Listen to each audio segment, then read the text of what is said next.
Hmm? Ah! Oh. Hey, everybody. Welcome to our podcast. I'm Daphne. And I'm Wendy. And I'm Jason. And this is the Handmaid's Tale podcast, the Testaments edition. This week, we are thrilled to be chatting with the Testaments showrunner, Bruce Miller. Before we get started, Bruce, we just want to thank you so much for an incredible first season of the Testaments. You created another hit show. Congratulations. It's the biggest group project in the world. So, but thank you very much. It is so much fun that people like it as much as I like it. So that that doesn't often happen. So, but it's been a pleasure. The actors and the crew were amazing making it. The crew was mostly the Handmaid's Tale crew, but the actors were all new, and they were. I don't know if you've seen interviews with them, but they're delightful. Yes. They are. Yeah, we're hoping to talk with Rowan Blanchard next week. Actually, we might be able to do that, so we're excited. She'll walk all over all three. I'm sure she will. She's actually, Shunammite's been the favorite character of our listeners. Oh, really? Yeah. I didn't get a chance to listen to the feedback episodes. I've listened to the other ones because I didn't want to have people ask, is Daisy Nicole for 2.5 hours? But it's very nice to have another show to talk about, and it was very nice of Margaret to consider me for the gig. Oh, that's great. So that is a great segue into first question. What excited you the most about bringing the Testaments to TV after spending so many years in the world of Gilead? And how different is it compared to making The Handmaid's Tale? Well, I was excited because, in fact, we hadn't seen very much of Gilead. I mean, that's the whole point of Handmaids, is that the point of view is tiny. I mean, the whole first season is not only in her house, it's mostly in her room. So the restricted point of view of The Handmaid's Tale is kind of what makes it a scary show. So here, I was fascinated by the idea of a completely different restricted point of view. So restricted for different reasons. And some of the things that I liked about it was that June came from a very free place, and she had all that freedom stripped from her. But these young women are at kind of a time in their life when they are pushing and trying to be free. So at the same time they're pushing out, people are pushing back on them. But they, with June, you feel like when you met her, she's had a couple of hard shots. She's been through life. These girls are before that. These girls are living what they consider their good, happy, brief teenage years. And so we see what's coming, but they don't. So I like the idea of being able to see a different, when I think of when you guys think of the TV show, you think of a whole world, but it's actually not a whole world. It's like a big piece of plywood with 3 holes in it, and inside those 3 holes are world, but the rest of it isn't world. It's nothing. It's empty. That's the whole idea. And so, being able to kind of go and touch into this world and say, oh, well, what's here? But it's a little tiny hole. You're just getting a sense of what else is out in Gilead. That was really fun. I mean, especially because it's nice to see how they treat the people they want to treat the best. It shows you kind of misogyny on the top of the heap is as bad as misogyny on the bottom of the heap. Yeah, they're it's just still more not upfront great about it.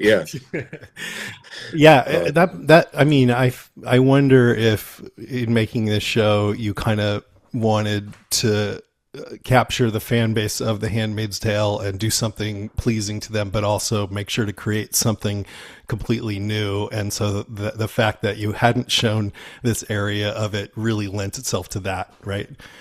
Yeah, and also, the way you put it is exactly the way I have to avoid putting it to myself too, because otherwise I'll completely freeze. If you're trying to come up with all those, okay, it has to be interesting, it has to bring back the audience. So I really just tried to make a sequel to the television show based on the book, and try not to kind of think much beyond that. You hope, of course, all those things are true, but honestly, all of that stuff are brushstrokes that come on top of very basic storytelling. And I'm working on the basic storytelling. I love that all these people are out here putting icing on the cake, but I really am a cake person. I make cake. Yeah. I mean, one of the things I find so interesting about this show that I really didn't expect, even though I read the book, is it feels like a teenage coming of age story, but it's wrapped in this disturbingly unjust, oppressive world of Gilead. And I wonder if you like agree with that characterization. And if so, were you confident from the start that all of those elements would combine well together?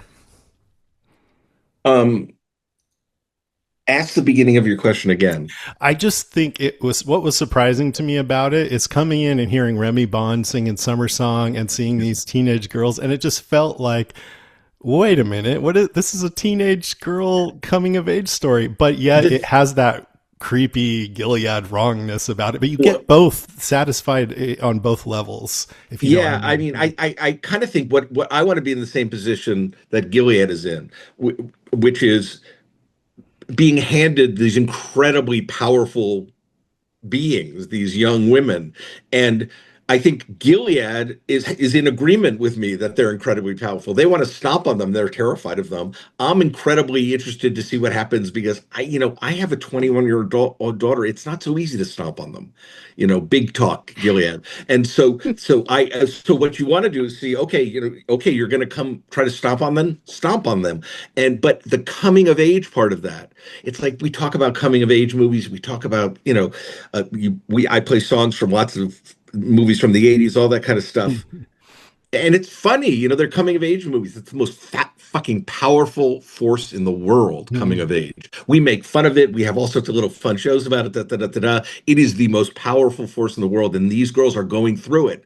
And obviously the men in Gilead and the power structure are terrified of that power that these girls are having, just so much energy and intelligence and courage and seeing the world and exploding in all those different ways. They're like, and so since they clamp down on that, I think as a coming of age story, just like in Handmaid's Tale feels like a woman we know kind of jammed up into a little ball and it's terrible to watch. This is the same thing, but it's the kind of movie we've seen and a kind of story we've seen, and we've seen it so many times we make fun of it. We don't even understand how valuable it is. We don't understand how amazing it is. How amazing Fast Times at Ridgemont High is. Just what they're doing, what they're talking about, what they're able to do, how much freedom they have, how much self-possession they have. So I think the idea of a twisted kind of what is a coming of age story like in a place like Gilead really feels juicy, as something that I'm really interested in seeing. Yeah. And we love all those stories, by the way. Ferris Bueller. I mean, Fast Times. I mean,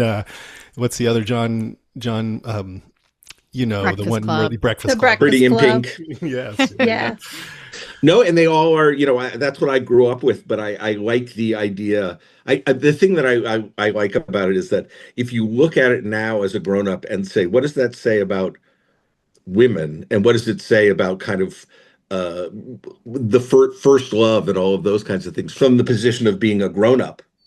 And then you say, well, what of those things is Gilead against? What are the things in Clueless Gilead would be upset by? Well, basically everything. So a little comedy that comes out and we think is funny, and remember a few years later, they think is absolutely a Molotov cocktail to their culture.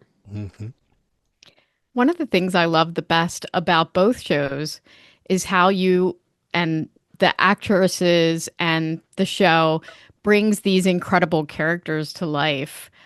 I think that's the thing that hits home with so many people is they just do such an incredible job. I'm curious which character maybe surprised you the most once you had casted it and filming had begun. It's a good question.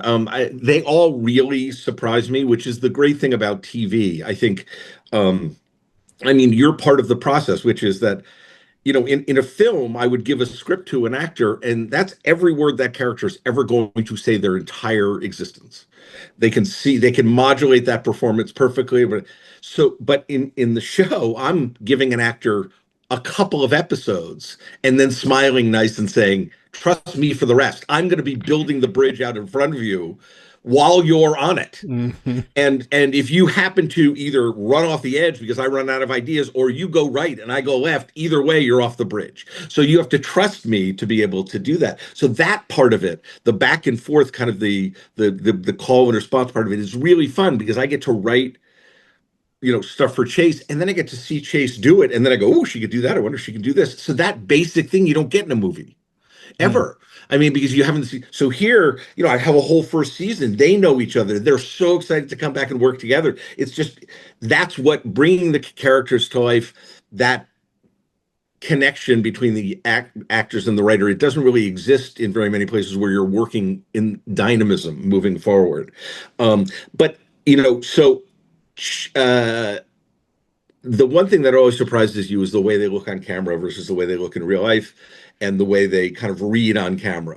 Like Lizzie is just absolutely magnetic on camera. You just can't take your eyes off her. And in person, she's totally delightful, but you can take your eyes off her. I mean, but on camera, you can't. So there's different. So with Chase, a lot of it was she is so beautiful on camera. It's a little difficult to cast her as a person who's not primarily beautiful on camera as their job or their existence. Yeah. So, but I thought she did a very good job seeming like a normal person. A girl, a vulnerable girl. Yeah. A vulnerable young woman going through the world. But at the end of the show, she has to really turn around and get kind of angry by the end of the season. So it's the opposite of many characters who you see. She doesn't start at an inflection point. She starts and she's fine. And the show is about, over the season, her breaking and becoming more rebellious. But at the beginning, she isn't. Yeah. It isn't a story about a rebel. She did a great job of playing younger. I was, oh my God, yeah. So believable. Yeah. And Lucy Halliday, I mean, I saw her on Jimmy Kimmel. I didn't know she was Scottish until I saw that. It shocked me. And just her life force is just huge, right? And I the later episodes with her character, she's my favorite character. She's just such a badass. They're all my favorites. And I don't know if you guys also saw Lucy. The accent is so thick. And she auditioned. She had never been in a television show. That's the thing, is most of these people, they're very young actors, and most of them have, Rowan was on a TV series. Almost nobody else had, Matea Conforti, who plays the spectacular Becca, she was mostly a Broadway actor. And usually if you have someone she played Matilda on Broadway, but if you have someone who's a Broadway actor and then you bring them into a TV show and you put the camera used to be, there was no camera. It was a person sitting 250 yards from you. Mm-hmm. Right. Now it's a camera 2 inches in front of your face, and you have to act not big enough for the back of the theater, but just big. And she did it. She did it absolutely beautifully. But she was 18 years old, Oh my gosh. when we hired her. And I pulled her out of Harvard. Her parents are going to kill me. Marielle is so amazing. Oh my God. She just is mesmerizing. She's mesmerizing. Screen. So they all just bring a lot of different experience to the table. Chase had done One Battle After Another, but I hadn't seen it. It hadn't come out. And she had done a Presumed Innocent. And on Presumed Innocent was O.T. Fagbenley, who worked on Handmaid's Tale. Yeah. So when I was starting to look for a Hannah, O.T. called me, and he had spent all this time with Chase. In fact, they weren't in any scenes together. Chase had just come to set every day because she wanted to know what was going on and learn. So she was there all the time. And O.T. is not only a lovely man, but also he really knows the kind of people I like to work with. And he called me, he goes, she's one of us. You should look at the audition. She's one of us. And I just thought it's adorable. He picked his daughter. It's like Luke picks his own daughter. Good pick. And they are very, simpatico. But Chase is a whole special conversation on her own. But I think they've all surprised me. You can see how, even though they are new, how patient they all were with making their characters come out. Like you slowly get to know the little bubbles in Agnes and these pieces of her. When Shu is so slow in terms of turning that page, in terms Yeah. of seeing what is her central character trait? Well, for a while you think it's snark, and then it turns out to be sisterhood, and Yes. so I think all of that. But we were very, very lucky with the cast, and it is a joint bringing them to life. That's the whole crew. I mean, it's every single person. So it's, I'm writing raw material for that. The actors are acting raw material for that. And the wardrobe people are bringing in, so everybody is putting together into that one thing that you said, Wendy, that I hope is true, is that they come to life. For the actors, it's a lot of putting on their costume. They have that really helps them feel like. We were talking, I think, before we started about how we've all read the book, and in the book, Shunammite was not our favorite character. She's kind of a mean girl and a gossip, and in the show, she's also a mean girl and a gossip, and yet we love her so much. I'm with you guys. I think because of the layers. Yeah, there's so many layers to her that you didn't see in the book that you're getting to see on the TV series every week. And it just makes her more compelling because she's got the snarkiness, but she's also under that. She loves her friends. And so there were times in the season that she really surprised me because I didn't see that early on in the first few episodes. And then boom, it starts happening, and you're just excited every week to see what is Shu going to do in this situation. Whatever happens, it's going to be different. And then Rowan, I think it's a tribute to Rowan. Rowan is an excellent actress, but also to be patient enough to let you dislike Shu for that many episodes and never until you realize that the way that I feel about it is she really is trying to help her friends. She's not very nice about it. Yeah. She doesn't know how to be nice about it, but when she says do X, she isn't saying do X for me. She says, what you should do is do this. I mean, she's incredibly bossy, but there's nothing nefarious about it. So but what Rowan did with that, I think, is a function of she has so much work under her belt that she was confident in kind of her take on the character that eventually you guys would like her. Eventually you would see her. and they're just so, first of all, she's a wonderful woman, wonderful young actor and all that kind of stuff. And she takes, there's so little of her in it and you learn so much about her. She really makes hay out of very little sun. Mm-hmm. And also we found ourselves feeling so empathetic for her when everyone else was passing her by and she showed some vulnerability there. It's really good. And learned about sex and everything. That was right. That's when you get to the season when you've seen a couple of episodes cut together of Rowan and you're like, oh, okay, now we're going to have Daisy explain sex, because you all of a sudden think it's funny. And also Lucy is funny, just in her, she's so earnest. So funny. But Lucy is got a ton of energy, human energy. It's wonderful, and she's so positive and true. And she cranks it all down to play Daisy. But when you see Lucy out in the world, she really does have an amazing amount of energy and spirit. And they all do. All these young women, they're all so confident and terrific, and they don't. I don't know how, but they don't seem to be scared. I'd like to talk about another woman in the show, Lydia, who I wonder what you think of my read about her, that on some level she's always going back to the early days of The Handmaid's Tale, doing what she thought was necessary to protect and toughen up the women of Gilead. I mean, it's hard for me to believe that you would go so far as to take someone's eye, but that is what I think was going on now after we've seen The Stadium, incredible episode. Yeah, incredible. It was beautifully written by Gianna, who was the slightly butch dyke who was pulled out of line by the bad. That was the writer who decided she wanted to be in the show as the stereotypically gay character. Oh, really? Yeah. Oh my gosh! Wow.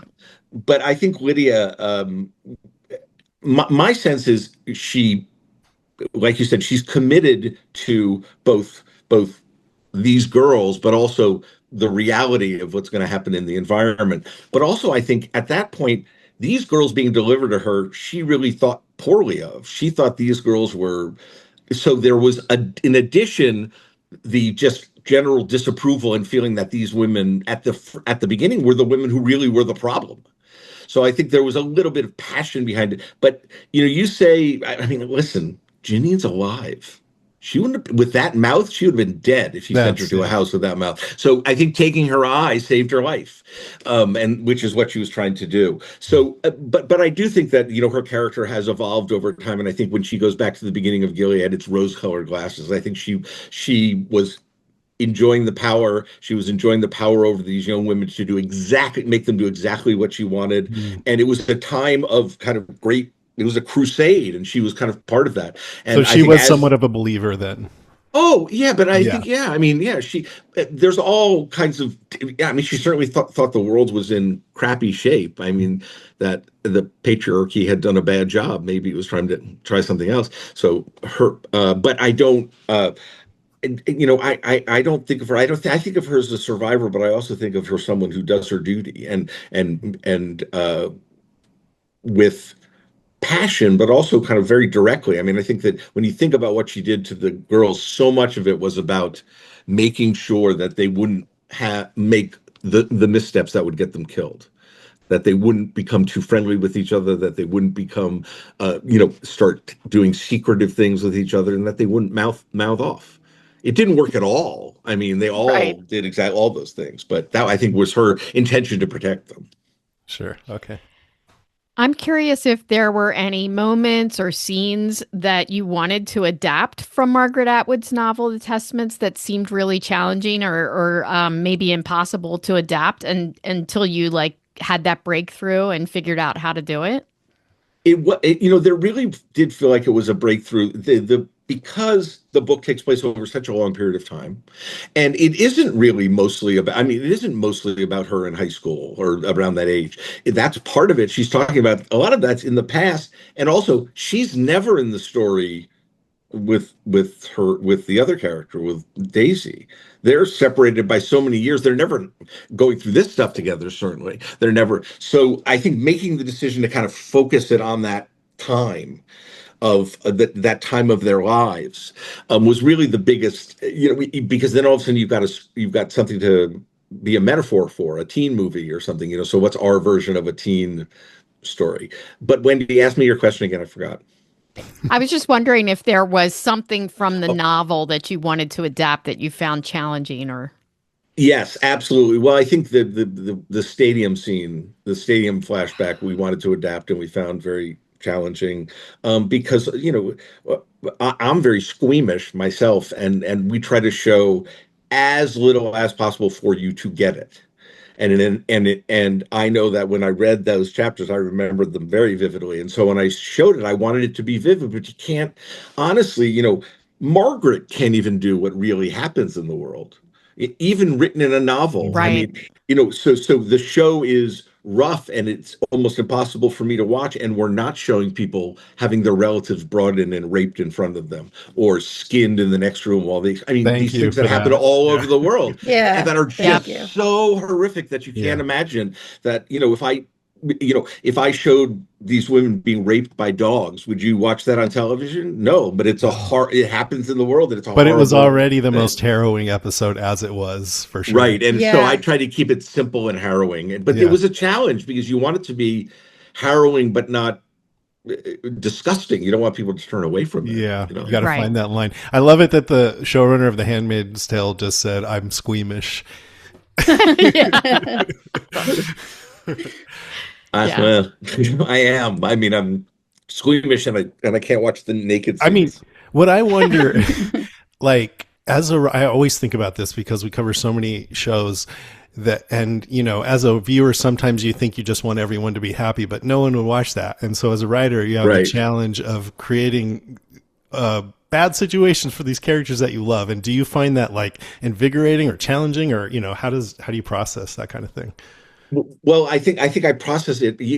I feel blessed to be in a time where that can happen, because we're in a very strange time where, if someone makes a movie or puts something out there, they can talk about it forever. But here with TV, you make some, then everybody watches it and talks about it, and then you make some more and they watch. And so that system of and it's just kind of, I think, the way things are happening now in terms of fan bases and everything. That system hasn't really existed. For me, it's totally fun to be able to actually hear and digest what people got from the show as opposed to what I thought was in there.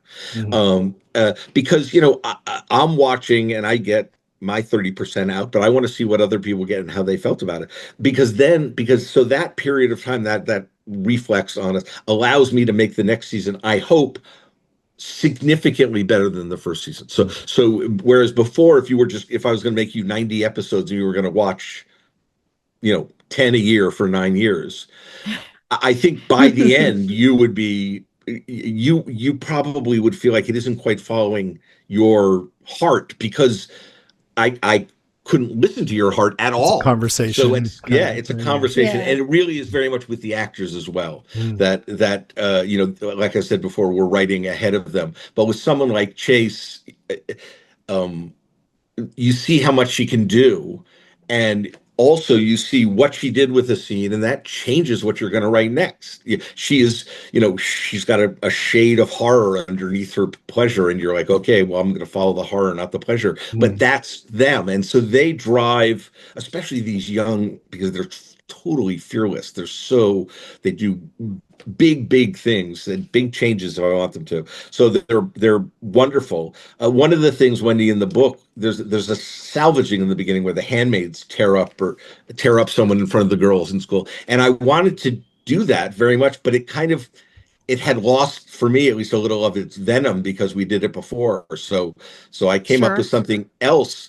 But the idea that a character who eventually knows that her mother's a handmaid, watching a bunch of handmaids tear a guy apart, goes, well, Mom, I wonder what you were like. Yeah.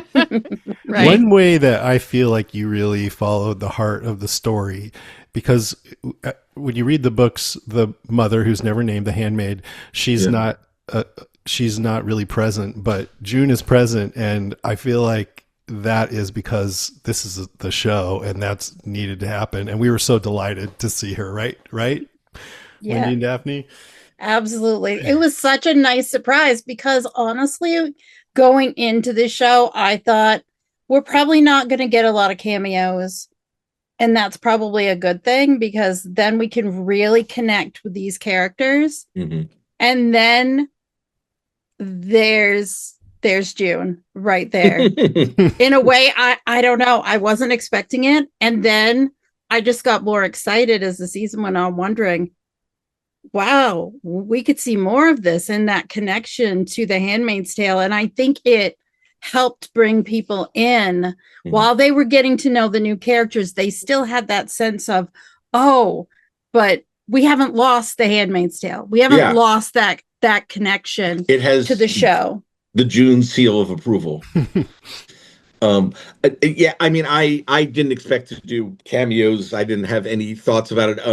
I it I found that when I read the book, I felt like June was the big overriding force outside of, whether she was doing anything or not, she was attempting to do things the entire book. And so when I did the show, I wanted to make sure it felt like that June was out there. She was still, because that's kind of what the story is, that Agnes is realizing June was out there the whole time. So all these things that happened in her life, she's realizing was mothering, was what's happening, that was what was happening in so far away was somehow either making her more or less dangerous or making her family move from one house to another.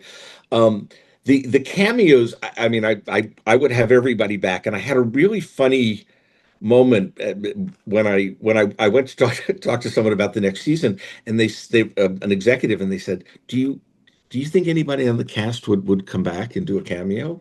And I was like, Yeah, everybody. What are you talking about? What are shows like? Do people hate each other that much that they won't come back and even do a cameo? I mean, it was like, really? Do people? Because, we had at the beginning of the first episode, it's Mark Toello is there, or June is there, Yeah. Stephen Colbert is there, and they Yep. were all very happy, and I was thrilled to have them. It just seemed like Handmaid's Tale was a very close knit family, mostly because it was a lot of the same people every year that came back. But they have been so supportive of this. They would love to come back. They've all done, they would help in any way they possibly could. OT found us our star. So it was surprised me, and I don't know how you guys feel. Do you feel like watching The Handmaid's Tale, you would think at the end of it, no one would want to speak to each other again? No, I think Luke is in the house when June's out on the porch. He's baking in the kitchen. He's baking in the kitchen. Did you see the shoes by the door? You did. Yes. Yeah, they're little Nicole shoes by the door. Yes. Yay. Oh, that's yes. great. Yeah. We look for those little details because we're trying to like piece things together guys about do what pretty could well. come next. Yeah. Well, we do as well. I mean, one of the things I feel like in television that's wonderful is that it's a visual medium. One of the problems is I'm not the visual part of it. So you always are writing and leaving a lot of room for all those visual storytelling things. And we have that's the production designer telling you that she has a daughter.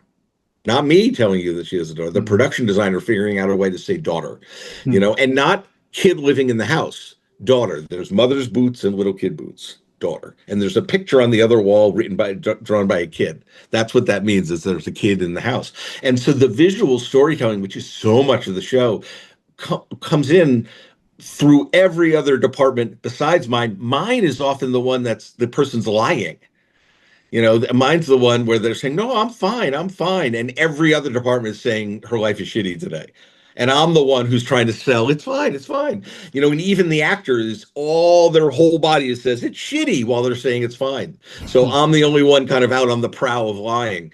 But it is how every other department adds to the visual storytelling that makes it so rich. I mean, you just want everybody to know not just the world, but what story you're trying to tell.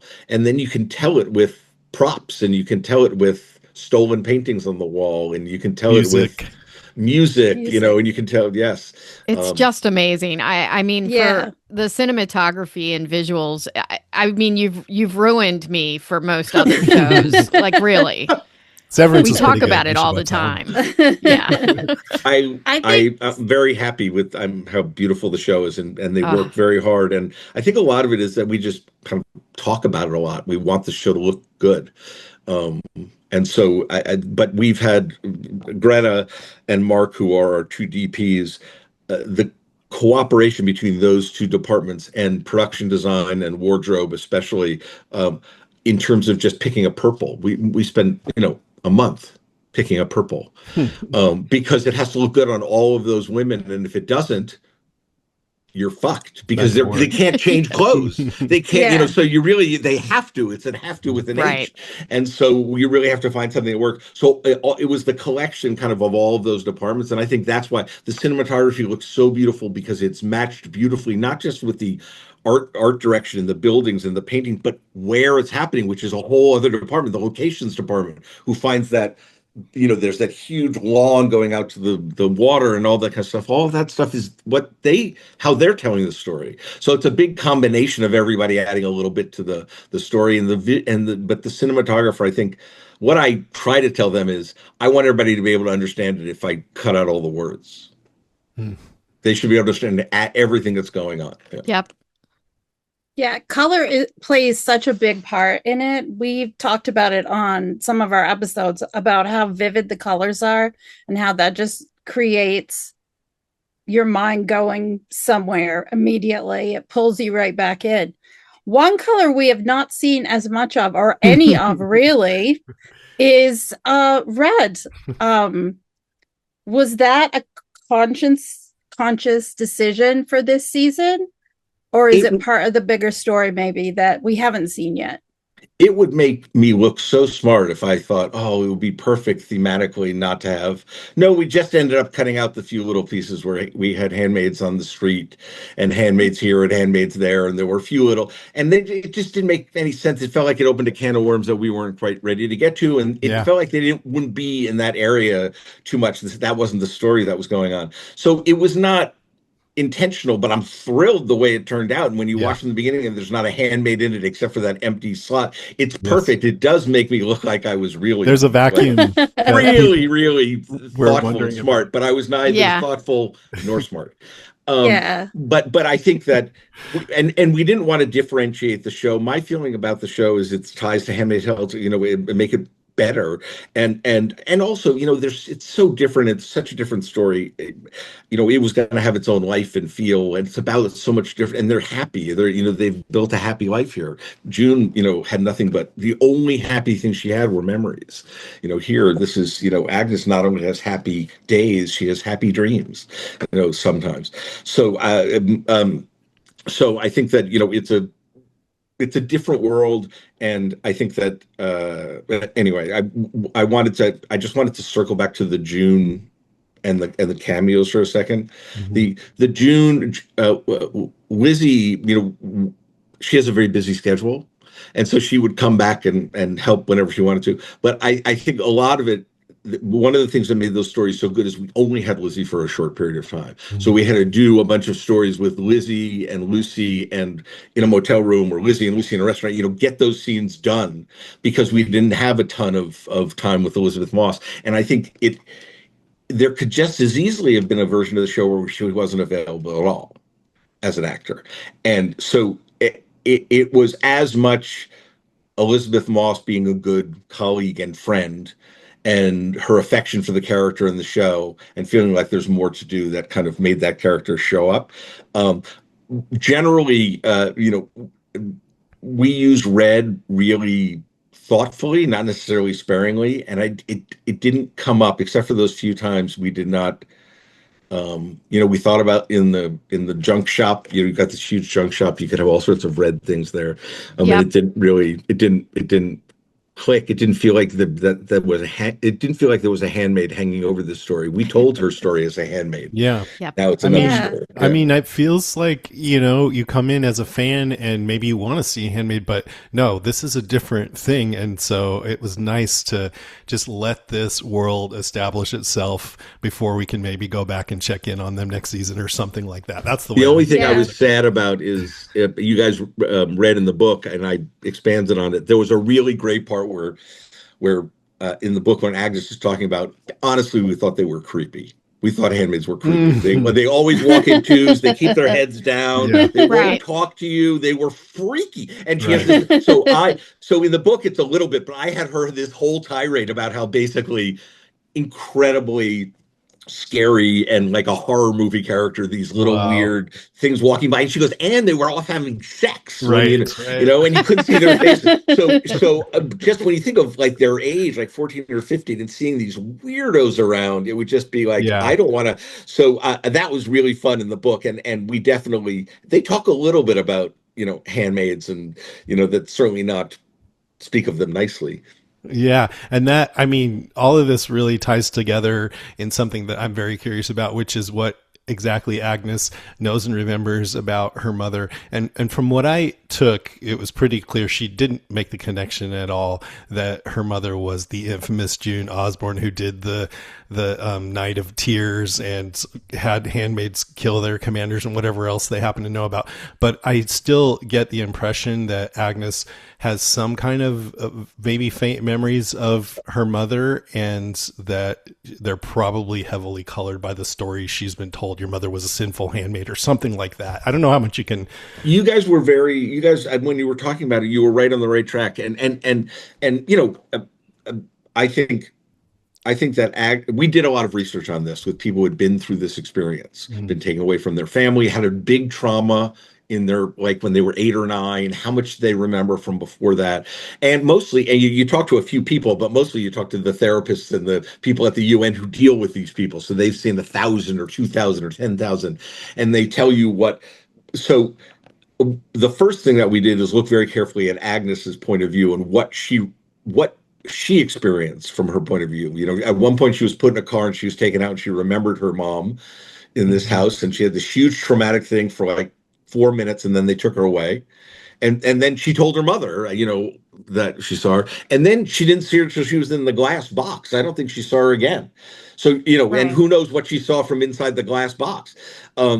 So from our point of view, she's been talking and thinking about Agnes a lot, but Agnes hasn't been thinking about her mother a lot. So the two things that are kind of big, I thought they would use in that world is that telling stories and drugging the kids, that the kids would have been drugged initially for a while to lose track of memories. That's exactly what they were trying to do, is dislodge the real thing from the fake thing while they told them stories.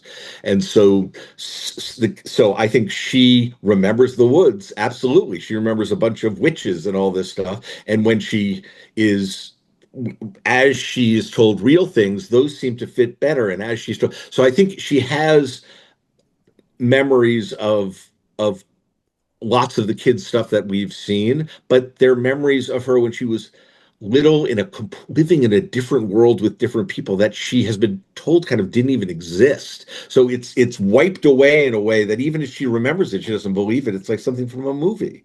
So that's my feeling, is that's what she remembers. And she is putting pieces together as she goes along, because I think at some point it isn't that she didn't want to remember, but what's the point?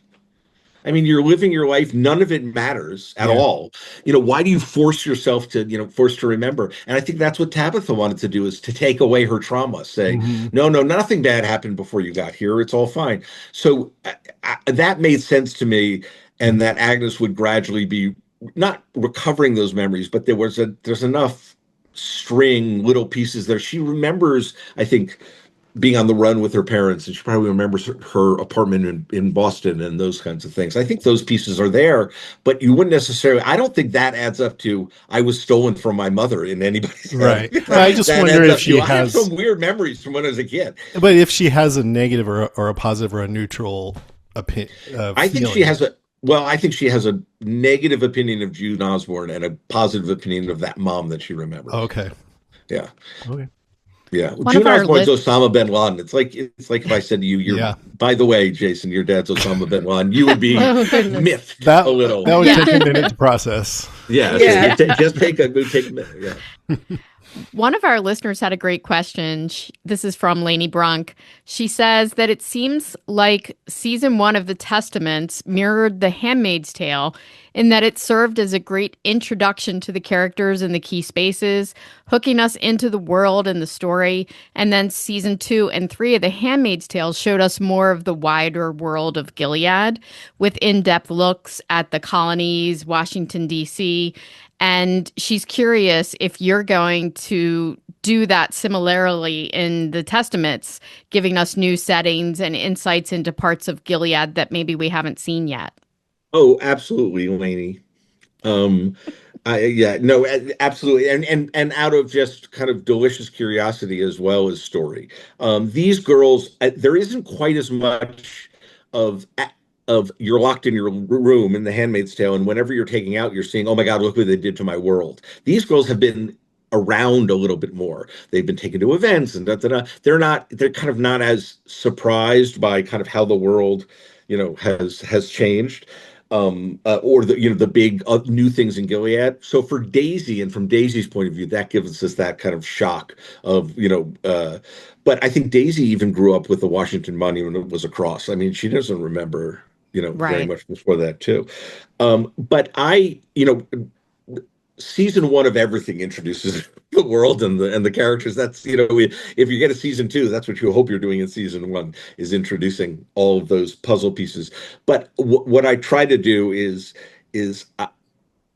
I try to focus on the stories and not the introducing, and just kind of and what comes up in those stories and what you learn, that's fine. But if it doesn't come up and isn't in those stories, often I just ignore it and let you guys noodle around with it for a while. In Handmaids, it was because June didn't know dick. I mean, she didn't know anything that was going on. You guys could come up with, but here Daisy knows sort of, but it's the really aspect of it for Davy. Yeah. Like, honestly, is this the way things work? And Yeah. so I think that we're with her there, and Yeah. Lucy has such a great face for that. Yeah. For that. She's our surrogate. Absolutely. Absolutely. She speaks for the audience a lot of the times, it feels Yeah. like. What about the Yeah. how have you felt? I'm butting in. It's not my turn. Sorry, but about the voiceovers, has that? I'm really loving it. It lends to that teen coming of age story. But it seems. I mean, I know that there was some in the Handmaid's Tale, but not like here. And have you had fun playing with that? Oh my gosh, yes. Well, they tell all writers, don't use VO. It's a shortcut. Don't, they always tell writers. And honestly, with Handmaids, I broke every fucking rule. I mean, no flashbacks ever, certainly in a pilot. Funny costumes, talking weird, shows about women never ever succeed, and voiceover. Oh my God, what a shortcut. How lazy are you? And so, but the whole book was voiceover. The whole book is voiceover. Yeah. And so anyway, I mean, every single role I had ever been taught, I stomped on. So Nice. it was nice here to have more than one point of view. It was complicated, but it's nice. And when you hear the book, you really feel it. Like it's almost three.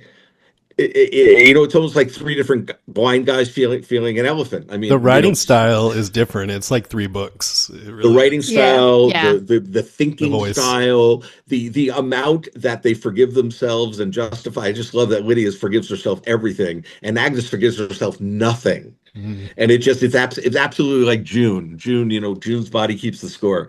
But so the VO, writing Lydia VO was delicious, and Anne is a friend and a terrific woman and a terrific actress, and kind as I know you guys know, kind as the day is long, and has been so excited to be surrounded by all the girls. The younger women think she's God. I mean, they think she is that statue. I mean, as Anne, they just these young actors who just they sit at her. Oh, tell us more, Anne. Tell us more. And it's just wonderful because it's like a nice Aunt Lydia. But hearing her voice was great. Now, the voiceover is a good thing for me because I can add it at the end. So I can add it at the beginning. You read a script, it's got all this voiceover, and then you do the script. I edit it together, and then I decide it was about something else, and I have them do VO that's about something else or sharpens it in a different way. But Lizzie did VO on the first one, and everybody's very used to that. So when we started to put our temporary voiceover, record Lucy and record over the picture, everybody was like, it doesn't sound, because it wasn't June. It doesn't have enough gravitas. Can we re-record it? Whatever. I was like, they're 22. They haven't grown up any gravitas. It's different. It's different. Yeah. And they all had great voices, and I love it. But it was so. And the thing I had to remind everybody was, Lizzie had to do it 7 times the first time. She didn't poop out perfect VO. She worked on it, and our women worked on it, and they you go in with it's not with the director, it's with the sound guy, and they talk you through exactly how they want you to do things in performance and voice. And fortunately, Chase is very well trained with her voice, so we can get a lot out of her pitching her voice up and down and adding a little bit of grit to it, so it sounds like she's a little bit of older. She can do all those things kind of in a on the run. They're very skilled. I mean, she's I don't know how they do those things anyway. And Lucy had been in no television shows, and she's like, go to ADR. She's like, okay. I mean, she knew exactly how to do it. And she told me the story of her first show. I said, so how did you learn how to stand in front of the camera and do that stuff? You had never done it. How did you learn? She goes, I don't know. She said the job that I got first, they had someone else cast to 4 days before. And then they cast me, and she was like the star of the big role. So she had this big role to learn in 4 days. And she comes in, and I said, well, what happened the first day? She goes, well, they put on my costume and they said, off with you. And that was it. She goes, that was the instructions that they gave me. She's a natural. Yeah. And I was like, oh, okay. And so she obviously learned a lot, but they have a lot of skills like that you don't expect them to have. Going to VO and working for 8 or 9 hours on 4 sentences because you want them to be right, and you want them to come to be fresh about that and never complain. And I mean, What they do is very hard to do. And no matter how many gifts you have, no matter how many gifts Chase has, it's the hard work that really is the one that matters. That's the one that is so rare. They work their asses off. They show up so prepared on the day and in the room for VO. So, you show up and they're talking to me about really very specifically, why am I saying this here? Why am I saying this here? Why am I saying this over this picture? Am I angry? Am I sad? Where do I know this? And so what you have to do for an actor is you got to say, they say to me, okay, well, what's the fucking VO? What am I doing? Because most of my performance is VO from what am I doing? Am I sitting in the bathroom? Am I practicing? Am I on a radio show? Right. What am I doing? And here it's a testament. So what's her testament? Is she recorded? So I said, you're reading off a handwritten piece of paper. You tore it out of a notebook, spiral notebook, but you hand wrote the whole thing out and you're reading it. And that's what you're doing. And so it's something you wrote ahead of time. You're not reading off the cuff, but the VO is stuff that you wrote for yourself to say to this group of people about what happened in Gilead. And you saw what June's was eventually. Where was she? She was sitting on that burned out bench recording her story. That's exactly where she was. But you have to, if you think about it from an actor's point of view, that's what they're doing. You have to tell them what they're actually doing when they're doing this. Is it Thanksgiving and they're telling a story to their grandchild? Or is it, in court like this? Right. So we're trying to figure it out. Yep. But Lydia is a really interesting one as well. We would love more of that, by the way. We're we love it more. all. Yeah. The last year of Handmaids was very rough production, and in fact the final. So when we came into we wanted to treat Anne with the respect, not to overwork her at the beginning. So I think we used a looming Lydia in the mind, and let Anne just have a little bit of a break after. We started shooting Testament 6 weeks after we shut down Handmaid's Tale, so so it was insanity, and so we would have loved to have her more in the first season, and she was in a lot, but we definitely, I think I was handling her with a little bit of kid gloves. She never needs to be handled with kid gloves, but it was nice to get to know the girls really solidly. Yes, I agree, and it was tough. It's tough to leave behind Lydia when you're leaving behind June and say, we're going to depend on these girls. And I think the studio network was nervous. Fortunately, they all just ooze charisma, whatever that is. They each have a light bulb inside of them. And you can see it when you're with them, like in real life. It's just, they're so charismatic. It's just, I love it. It's such a funny, you cannot help but want to talk to them and want to be with them, no matter. It's so amazing to watch just how natural that is inside of them. We're getting the sign to wrap. We don't want to. Yes. We'd love to keep going. Well, I certainly, if you had 2 more questions, I'd be happy to answer them if you'd like to. Okay, yeah. So our listeners loved the backstories that they got on different characters this season, and have wondered if we will get more of those, maybe, or are hoping that we will get more of them. Like Garth, yes. Daisy, who else do we say? Paula.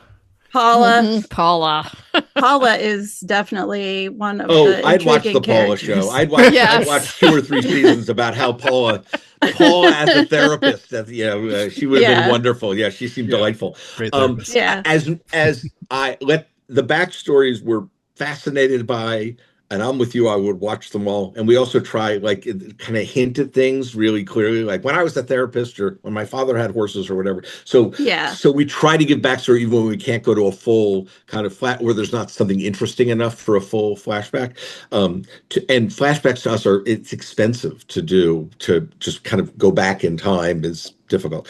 But they're fascinating and coming, and not only the ones that were in the Handmaid's Tale that I didn't get a chance to do, but there's ones in the Testaments that just kind of are parts of the story telling about the rise of Gilead that we haven't even gotten a chance to get close to. So there's always so much rich stuff that isn't even big things in the story. They aren't the stadium flashback. There are other parts of her story that are small, but so I think in season 2 of Handmaids, I definitely took more, not liberties, but I was like, I want to know about that character, and even though there's nothing in the book, I'm going to make up something because I want to know. And so I think first season I would have been afraid that Margaret would come beat the crap out of me, and so second season I was just sure she'd come and beat the crap out of me, so it was fine. But the backstories of the characters, I really like to do two things. I wanted to show you who they are now. I don't just want to I'm not looking to color who they are. I'm trying to show you who they are. I'm not showing a backstory of Lydia being nice so you don't think she's so awful. I'm showing Garth. you We got to know how Garth got to be. Oh yeah, that was real. He is a terrific. What a job. Good. Okay, he's like 20 years old. Okay, here you are. You're in this show, and it's all about everybody else. It's nothing's about you. It's all and you're the only man, and it's a cast of 19 women with you, and they're all just and he's very quiet, and they just are they're all like Lucy, like Daisy. They just bowl over you all the time. They're such strong personalities. I love it, but they're such strong personalities, all of them. And he handles it all so perfectly. Just quiet British, sweet guy, and great. Yeah, he's great. But think of that being thrown into that kiddie pool. Yeah. With Chase and Lucy and Rowan. I mean, I'm surprised he lived. There's just, he is. He's a man amongst a boy amongst women. Yeah. Yeah. So, and that's the way I felt every day. They just came on with so much energy, singing Shrek the musical at the top of their lungs every day. Or oh my God, they're all such Broadway kids. It was a real. It was a pleasure to be there with them. It really was. It makes you excited about the next generation of humans. That's good. We need that. Yes, absolutely. So one last question, if you'd like. I'll ask this one. Has adapting Testaments inspired you to flesh out or adapt other or views from other focal points in Gilead? Not Handmaids, not the girls, but maybe the eyes or one of the other pieces. Absolutely. I think it is the beauty of Margaret Atwood and the way she writes is that she can kind of mention the colonies in 2 sentences in a book, and you get it in your head and you figure out, oh my God. So I think, I mean, there's all sorts of, I think of places that I would like to expand I'm sorry, Daphne, ask me your question again. I got lost in my own thinking. No, you were on point. Different parts of Gilead that you might want to do things. So I think there are a whole bunch, and I think the war front is always, and kind of the power structure and those kind of things, and what the different places look like in terms of how far does the power of Gilead spread. And in the book, you really got a good sense as Daisy and Agnes were fleeing, they went through kind of the hinterlands, and you got some stuff about the hinterlands in Gilead, which which every little piece kind of helps build a bigger world, so you know a little bit more.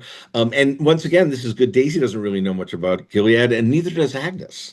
I mean, there's a fun story we're working on now where they're on a road trip, which is just hilarious. The idea of a road trip in Gilead with Paul out, it's awful. And the radio's on the whole time, and he's riding the brake, and oh my God. Yeah. Are we going to get another season next year? Do you think we'll get another season within a year? A year away? That's my goal. Yeah, that's why I look the way I do. Yes, that's the goal. Disney has been very nice, and they started the room up as soon as we possibly could get the room started. We did, but in the old days, they didn't pick up television shows until they had been on and the summer had been over, and also now they were pressured to pick up the show after it had been on for 3 episodes. I mean, I was like, and so they were very nice to pick it up when they did. If you imagine what they're betting, I mean, it's not cheap. It's $120 million or something for a season, or probably a little bit more than that. And so, but they bet on the room, and then they picked up the show as well. So I never know. It's never my choice. A lot of these things, the schedule, or people say, "How many seasons do you have planned?" I'm like, didn't you see every television show growing up? They cancel them out of nowhere. I have no choice. They cancel them on a Thursday, and you're like, okay, well, that's the end of the Rockford Files. I guess that's the last Rockford Files story. And so I think getting a little bit of headway to know when you're going to end a story like this, especially, I hope that we get a chance, because I think the audience would like to have a nice, as much of a wrap up as I could do, so they could be furious at me and argue for the next 35 years about it. That'd be great. But it does open up, Daphne. It does open up, and I always, everything from other parts of Gilead to do stories in. To, did you ever see On the Beach? That movie? Do you remember that movie? It's a movie about. It's a novel. Back. Yeah, and it's a book about. It takes place in Australia, and there's been a nuclear war, and the rest of the world is gone, and the radiation is going to come to Australia in about 2 or 3 years, just as it comes around the world, and they're just waiting. There's nothing they can do, and so that's the story. So I always thought that's kind of the story of the people in Hawaii, living in paradise and not being able to do anything about this. Gilead's just taking over America, and they're stuck in paradise. So, I do think about people, on the edges of this. We saw the Mexican ambassador and the Swiss ambassador and all those kind of things. I would see Shunammite, if her dad got to be the French ambassador, I'd love her in Paris. Oh my goodness. I would never, ever, ever stop watching that show. But we're having a lot of fun making. I know it seems very mean and cruel, but it is exactly the opposite in terms of the set. It's a very nice 14-year-old fart joke kind of place. That's good. Yes, it is, and especially with the young women, they do not take anything seriously at all. So it's a charming bunch. But thank you guys for doing all the coverage this year. I really appreciate it, and also for your fans are terrific, and I'm always talking to the radio, wanting to answer their questions. Talk back. Well, thank you so much, Bruce. It's always a pleasure to talk to you. Thank you. Congratulations on the success of this show. Amazing. Thanks. So glad it's been such a hit. Thank you. I did it all for you. Thank you, guys. All right, that's our show. Thanks for listening, everyone. If you're watching this on YouTube, come check out our podcast where we do in-depth talk on every episode of the show. We do the deep, deep, deep dives. Yeah, and you can easily find us by going to thetestamentspodcast.com. Bye. All right. Bye.